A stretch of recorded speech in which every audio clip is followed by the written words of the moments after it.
What makes a car truly enjoyable to drive? Is it the grip through a corner? The way it feels under hard acceleration? That old-school sense of balance between driver and machine? For decades, rear-wheel drive was the answer. It was the standard in muscle cars, luxury sedans, and anything that promised driving excitement. From the Ford Mustang to the Chevrolet Camaro and Dodge Charger, if you wanted performance, you wanted the engine powering the rear wheels. And it made sense. Putting the engine up front and sending power to the back provided a more even weight distribution across the chassis. It gave cars a natural feel in corners, especially during acceleration, when weight shifts rearward and increases traction on the driven wheels. It's the layout that shaped generations of enthusiasts. But while rear-wheel drive had its glory days, it isn't without downsides. One of its biggest flaws? Lack of traction on slippery surfaces. With less weight over the rear axle, rear-wheel drive cars struggle in rain, snow, or icy conditions, especially in states like Michigan or Colorado. Many American drivers have learned the hard way that a muscle car on winter roads is more like a sled than a car. There's also the matter of space.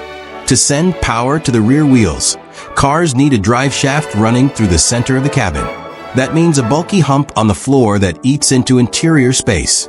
Something you'll notice right away if you're riding in the back seat. As the world changed, so did the priorities of American car buyers. People started looking for more cabin room, better fuel economy, and ease of use in daily life. And automakers responded with something different: front-wheel drive. Front-wheel drive took over in the 1980s, and not by accident. The oil crisis had people rethinking what a good car should be. Suddenly, the goal wasn't just power, it was efficiency, practicality, and affordability. And front-wheel drive delivered all of that. By placing the engine and the transmission over the front wheels, front-wheel drive cars eliminated the need for a long drive shaft or rear differential. That meant simpler engineering, more interior room, and less weight. Cars became cheaper to make, more fuel efficient, and easier to live with in traffic or tight city streets. At first, driving purists scoffed. Front-wheel drive was accused of feeling numb, of understeering in corners, and of being unable to handle serious horsepower. And to be fair, early front-wheel drive cars weren't exactly thrilling to drive. But things have changed.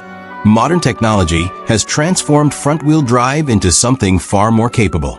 Traction control systems, torque vectoring, and advanced stability programming have all helped eliminate the old weaknesses.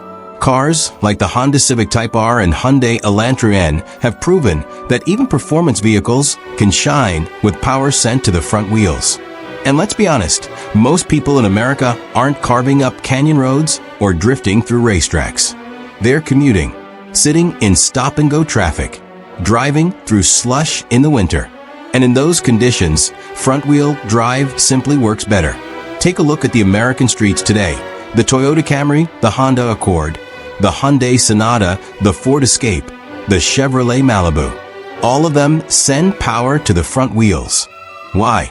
Because it's efficient, it's safe, and it makes sense for daily life. Even manufacturers that once built everything around rear-wheel drive have moved on. Ford phased out rear-wheel drive in most of its sedans. Chevrolet did the same. Today, if you want power going to the rear wheels, you're either buying a sports car, a luxury sedan, or a pickup truck. And even those are changing. Electric vehicles are rewriting the rules altogether. With batteries under the floor and motors at either axle, many electric cars are all-wheel drive by design, or in some cases, front-wheel drive with better balance than ever before. The Tesla Model 3 began with power sent to the rear wheels, but most versions sold today send power to all four. So where does that leave rear-wheel drive? It still has its place.